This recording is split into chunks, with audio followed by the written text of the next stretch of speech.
당신은 한소희가 그냥 K-드라마의 여신이라고 생각하십니까?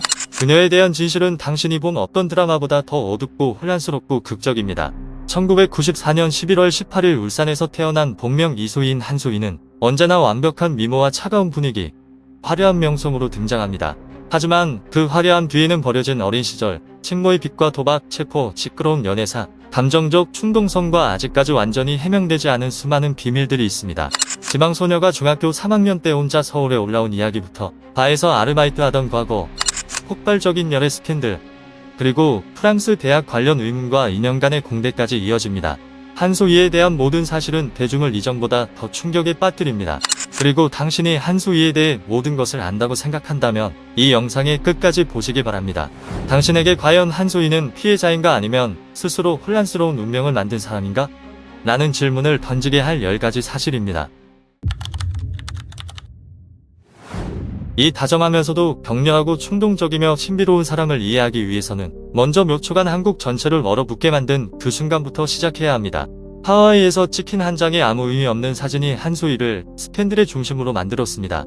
류준열과의 열애설이 확인되기도 전에 류준열의 전 여자친구 해리가 재밌네라는 두 글자를 남겼습니다. 그 글자만으로 K-비즈 전체가 흔들렸습니다. 여론은 즉시 한소희를 과거 관계에 끼어든 사람으로 단정했습니다. 대중은 증거를 필요로 하지 않았습니다. 오직 감정만 있었고 그 감정은 매우 단순했습니다. 분노였습니다. 하지만 충격은 한소희의 대응 방식에 있었습니다. A급 스타라면 누구나 지키는 생존 규칙인 침묵 대신 그녀는 계속 사진을 올리고 의미심장한 글을 쓰고 댓글을 하나하나 반박하며 스스로 스캔들을 더 멀리 끌고 갔습니다. 누구도 젊은 배우이자 명성의 정점에 서 있던 그녀가 류준열과 해리의 결별 시점을 블로그에 공개할 것이라고는 예상하지 못했습니다. 이는 당사자들조차 한 번도 밝힌 적 없는 정보였습니다. 그 누구도 넘지 않는 선이었습니다. 하지만 그녀는 넘었습니다. 그리고 지웠습니다. 그리고 다시 올렸습니다. 블로그 이름을 바꿨습니다. 인스타그램을 닫았다가 다시 열었습니다. 그리고 니콜 키드먼의 이혼 후 미소 짓는 사진을 올렸습니다. 한국의 SNS는 마치 주문에 걸린 듯 했습니다. 이해할 수도 없고 예측할 수도 없지만 눈을 뗄 수도 없었습니다. 결국 한소희와 류준열은 결별을 발표했습니다. 몇 주간의 짧은 관계였지만 몇 달간 여파를 남겼습니다. 남은 것은 단순한 열애 스캔들보다 더 큰 질문이었습니다. 왜 한창 떠오르는 스타가 이렇게 강한 감정적 반응을 보인 걸까? 그녀의 과거에는 무엇이 그녀를 이렇게 상처받기 쉬우면서도 폭발적으로 만든 걸까? 그리고 그때 또 하나의 더 난해한 의문이 등장했습니다. 북의 인스타그램 계정. 스캔들이 한창일 때 해리를 향한 날선 댓글을 남긴 익명의 계정이었습니다. 아무도 의심하지 않았지만 네티즌들은 기묘할 정도로 익숙한 단서들을 발견했습니다. 프로필 사진은 한소희가 예전에 사용했던 포정 사진과 똑같았습니다. 계정 아이디는 고양이와 어벤져스, 그녀의 대표적인 취향과 관련되어 있었습니다. 그녀의 스타일리스트를 팔로우했고 그녀 지인과 마팔을 하고 있었습니다. 작고 흩어진 퍼즐 조각들이었지만 맞춰보면 너무도 정확하게 들어맞았습니다. 소속사는 강하게 부인하며 사실이 아니라면 법적 책임을 지겠다고까지 했습니다.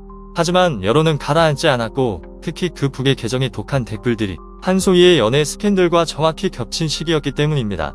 그동안의 모든 스캔들에서 한소희는 늘 충동적이고 감정적인 대응을 해왔습니다. 과연 그 계정은 그녀의 것일까요? 만약 정말 그녀의 부계라면 그녀는 왜 공개적으로 말할 수 없는 말을 그곳에 남길 만큼 상처받아 있었던 걸까요? 한소희가 왜 그렇게 쉽게 감정의 소용돌이에 빠지는지 이해하기 위해 많은 사람들이 그녀의 가족사를 돌아봅니다. 대중을 충격과 안타까움에 빠뜨린 스캔들 중 하나는 한소희가 친어머니 대신 빚을 떠안아야 했던 사건입니다. 어머니는 여러 차례 돈을 빌리면서도 소희에게 알리지 않은 채 딸의 이름을 사용했고 그 결과 그녀가 유명해진 뒤 신용대출과 법적 분쟁이 한꺼번에 그녀에게 쏟아졌습니다. 그녀는 이런 사실을 전혀 몰랐지만 법적 책임이 없음에도 직접 사과해야 했습니다. 충격적인 사건이었지만 결국 대중은 소희의 편에 서게 되었습니다. 친구들과 지인들은 그녀의 힘든 어린 시절과 그녀가 한 번도 어머니에게 의지하거나 도움을 받은 적이 없다는 사실을 증언했습니다. 하지만 비극은 거기서 끝나지 않았습니다. 다음 해 그녀의 어머니는 불법 도박장 12곳을 운영한 혐의로 체포되었습니다. 대중을 더욱 안타깝게 한 것은 한소희가 이 사실을 가족에게서도 어머니에게서도 아닌 언론 보도를 통해 처음 알게 되었다는 점입니다. 그렇게 큰일이었지만 정작 그녀는 가장 늦게 알게 된 사람이었습니다. 한소희의 과거를 들여다보면 왜 그녀가 강한 성격이면서도 쉽게 자극받고 흔들리는지 이해할 수 있습니다. 한소희는 온전하지 않은 가정에서 태어났습니다. 부모는 그녀가 5살 때 이혼했고 그때부터 외할머니가 유일한 보호자가 되었습니다. 하지만 가족의 불운은 거기서 끝나지 않았습니다. 2014년 고등학교를 막 졸업하던 시절 그녀는 모델의 꿈을 이루기 위해 단 30만 원만 들고 다시 서울로 올라가기로 결심했습니다.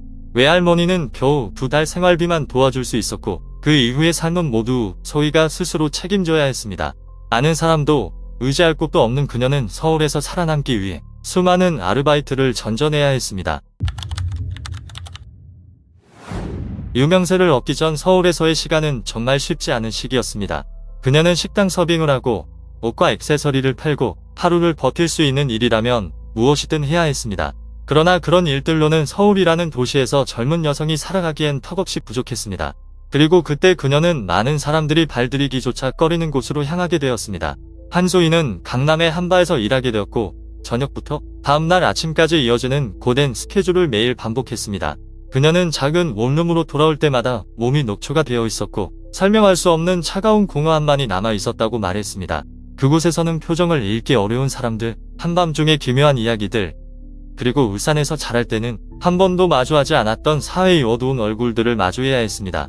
그곳은 그녀가 그 어떤 수업보다 빠르게 성장할 수밖에 없었던 공간이었지만 동시에 다시는 떠올리고 싶지 않은 기억이기도 했습니다.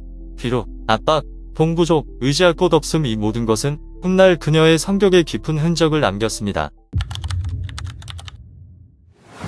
그 시기는 그녀의 반항적인 이미지와도 이어졌습니다. 커다란 타투, 담배, 진한 염색 머리가 바로 그 시절의 흔적이었습니다. 대중은 이후 이 사진들을 끄집어내 비난했지만 사실 그것은 그녀가 극심한 압박 속에서 버티기 위해 선택한 방식이었습니다. 데뷔 후 유명해지자 이런 이미지들은 그녀가 스캔들에 휘말릴 때마다 안티가 공격에 사용하는 약점으로 변했습니다. 모델로 어느 정도 생활이 안정되자 그녀는 뮤직비디오 감독들의 눈에 들어가기 시작했습니다. 소속사도 연기 경험도 뒷배경도 없었지만 샤이니, 멜로망스 등 유명 아티스트의 뮤직비디오에 연달아 출연했습니다. 그 뮤직비디오들을 계기로 그녀는 드라마 오디션 제안을 받기 시작했습니다. 그녀는 다시 만난 새의 돈꽃, 어비스 같은 작품에서 작은 역할로 출연했지만 등장할 때마다 시청자의 시선을 끌었습니다. 그리고 마침내 큰 폭발이 일어났습니다. 2020년 부부의 세계는 한소희를 아시아 전역의 신드롬으로 만들었습니다. 무명 배우에서 단숨에 K-드라마 최고의 불륜녀라는 타이틀을 얻게 되었고 이 타이틀은 그녀에게 꼬리표처럼 남았지만 동시에 커리어를 완전히 다른 차원으로 끌어올렸습니다. 그 후 그녀는 알고 있지만 마이 네임에서 직접 고난도 액션을 소화하며 실력을 입증했고 근육, 타율 부상을 입을 정도로 몰입했습니다. 비록 조연이었지만 그녀는 차가운 분위기와 강렬한 이미지로 눈길을 끌었고 그만큼 논란도 함께 따라오기 시작했습니다. 한소희를 둘러싼 가장 큰 논란 중 하나는 알고 있지만의 배드신 관련 발언입니다. 그녀는 그 장면이 촬영 당일 즉석에서 결정된 것이라고 말했습니다. 대중은 곧바로 부정적으로 받아들였습니다. 혹시 그녀가 강요당한 건 아닌가, 감독이 무언가 잘못한 건 아닌가 하는 의심이 생겼습니다. 온라인 커뮤니티는 들끓었고 언론은 이 말을 대서특필했습니다. 네티즌들은 감독과 작가를 향해 비전문적이다, 신인 배우를 착취한다라고 공격하기 시작했습니다. 모든 비난이 감독에게 향하던 그 순간 가장 예상치 못한 일은 한소희, 더 정확히는 그녀의 소속사에서 일어났습니다. 아무도 정정하지 않았습니다. 아무도 설명하지 않았습니다. 그녀의 발언이 나온 맥락을 말해준 사람도 없었습니다. 2주 내내 감독이 여론의 폭격을 맞는 동안 그녀 측은 어떤 해명도 내놓지 않았습니다. 논란이 거의 가라앉아 칼지움에서야 소속사가 뒤늦게 입장을 발표했습니다. 하지만 그때는 이미 늦었고 이 스캔들은 결국 그녀의 커리어에 지울 수 없는 흔적처럼 남았습니다. 여기서 끝이 아닙니다. 그녀의 프랑스 대학 합격 발언도 도마 위에 올랐습니다. 2024년 한소희는 나영석 PD의 방송에서 프랑스 대학에 합격했지만 6천만 원이 없어 비자를 받지 못했다고 말해 모두를 놀라게 했습니다. 그러자 네티즌들은 즉시 지적했습니다. 프랑스 학생 비자는 6천만 원이 필요 없다며 그녀의 말에 의문을 제기했습니다.